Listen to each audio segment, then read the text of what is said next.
diagnosed with Krabbe, but it was too late. Zarelli died less than 2 years later. When Faith was diagnosed in utero, Mom and Dad brought their week-old daughter to Children's Hospital, evaluated by Dr. Maria Escolar, a world-renowned expert on treating children with Krabbe. She has a huge heart, and she really cares about the children with this disease. And I truly believe this was the place for them to be. So I think she made the right decision, and I think her maternal instinct is always right. Dr. Escolar has treated hundreds of children with rare diseases from 47 states and 23 countries. We prepare everything so it could be done the fastest, and we are the fastest in the world doing this. Nobody else does it this quickly because we've thought of it for so long and prepared the team and everybody so things can happen quickly. Dr. Escolar's most important teammate, her husband, Dr. Paul Saboch, the chief of blood and bone marrow transplantation. Things have gone really smooth and beautiful, I would think. And it's been really a delight watching little Faith grow in front of our eyes through the transplant procedure. Working side by side, they offered Faith a less intensive, less aggressive form of chemo. Getting treated quickly, so crucial, because Faith was missing a critical enzyme in her blood. It took just 13 days for the cord blood transplant to engraft, and Faith didn't miss a beat. So she went through the whole thing. She never stopped developing. You know, she's perfectly on target. So she did incredibly well, and that's obviously very satisfying for all of us.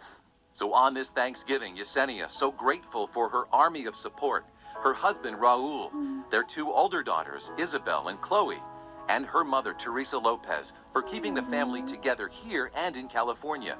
The Galindos falling in love with Pittsburgh and the team at Children's on this journey with Faith. And I think at Children's here in Pittsburgh, with the support of the institution, we have put together a program that's really able to do a job that's milder, gentler, and more successful than anywhere else. So it's safe to say Faith finds hope in Pittsburgh. I think that's a perfect way to say it. And she gives special thanks for the husband and wife team who saved her daughter's life. I was very fortunate that I'm married to a transplanter, and I could tell him, look, don't do this, do that. You know, this affects less the brain, because I have the background in how these diseases affect the brain. The Galindos chose the name Faith because it signifies believing in the unknown. Mom and Dad counting their blessings. There's so many things to be grateful, but of course, the gift of life is one of the biggest things that I'm grateful for this year. The life that that's been offered to her. Deep meaning in the simplicity of Faith's little smile, a silent reminder from their little angel. Her smile is priceless. It is very promising, and it is very hopeful for a bright future.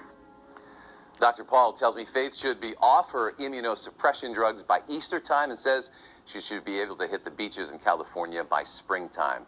We all wish the Galindos and their extended family a very happy Thanksgiving. As we check